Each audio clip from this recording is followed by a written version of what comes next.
بسم الله الرحمن الرحيم. السلام عليكم ورحمة الله وبركاته. ازيكم حبايب قلبي، عاملين ايه؟ ان شاء الله تكونوا بخير. النهاردة راجعه لكم بفيديو جديد ومميز. فيديو كده احنا بنستناه على طول. هنعمل فيه حاجة مميزة وهنحتاجها في الايام الجاية في رمضان. كل سنة وانتم طيبين. فيديو مميز هنعمل فيه الفول المدمس، وطبعا السحور مش بيحلى غير بالفول. احنا كمصريين بنحب الفول المدمس جدا، خصوصا في الفطار كل يوم. وفي رمضان السحور طبعا مش بيحلى غير بالفول والطحينة. ان شاء الله هنعمله مع بعض بطريقة سهلة جدا والطعم لذيذ جدا، وطبعا كفاية النظافة والجودة وانه معمول بايدك انت في بيتك. يلا بينا نسمي الله ونصلي على الرسول ونبدأ في وصفتنا، وتعالى نشوف مقاديرنا ايه. معانا هنا نص كيلو فول. ولما تيجوا تشتروا الفول يا جماعة بصوا، اشتروا الفول اللي حباية بتاعته فاتحة وكبيرة شوية، ده بيكون كويس وبيستوي معاك بسرعة. زي ده كده، نفس الشكل ده كده، ده بتبقى كويسة ومش بتغيب في السوا، وبيبقى برضو شكله حلو وطعمه حلو.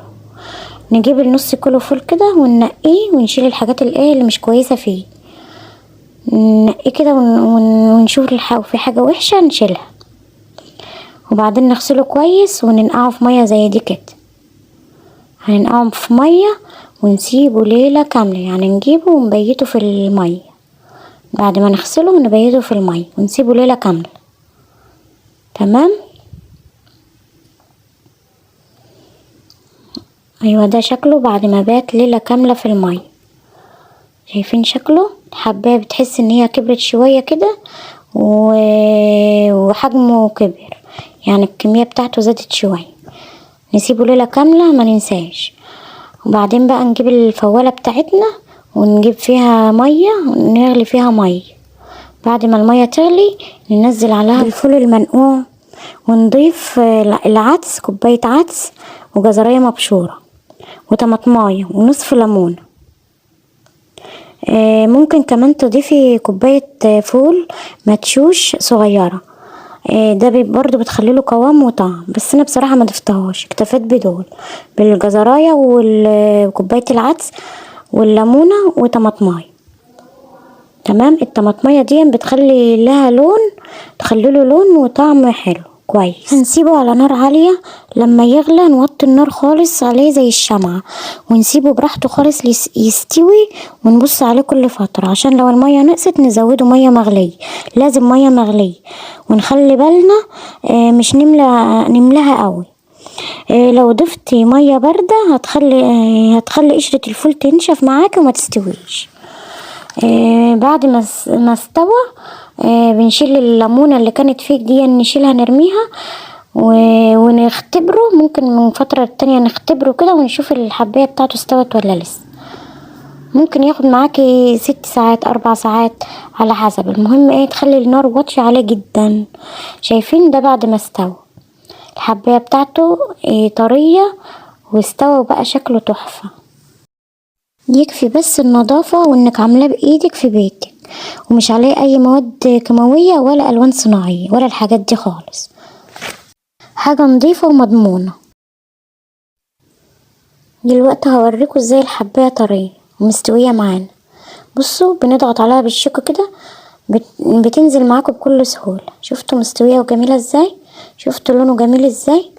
بالهنا والشفا. لازم تجربوا الوصفة دي، وصفة جميلة وهتحتاجوها، والحاجة دي يعني ما بنستغناش عنها خالص.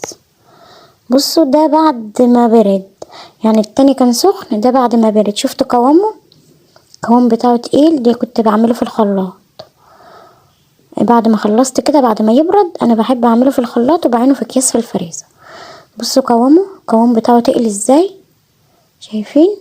ولا عملنا بقى عليه نشا ولا عملنا عليه دقيق ولا عملنا عليه اي حاجة تقل القوام، هو تقل لوحده بالاضافات اللي احنا ضفناها. شفتوا جميل ازاي؟ عايزه اقول لكم كمان وانا بعمله في الخلاط ضفت له ميه دافيه عشان اعرف اضربه، لانه قوامه فعلا كان تقيل. بعد ما ضربته في الخلاط كده عبيته في اكياس عشان اخزنه في الفريزر. شايفين عمل كمية معايا ما شاء الله كويسة جدا.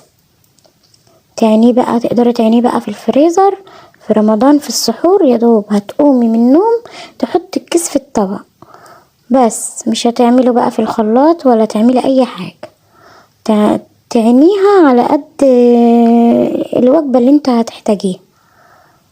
شايفين ما شاء الله،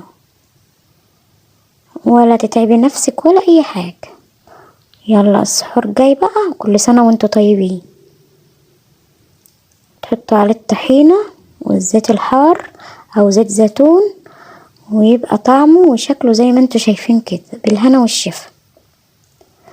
جربوا الوصفة دي يا بنات، هتعجبكم ومش هتندموا.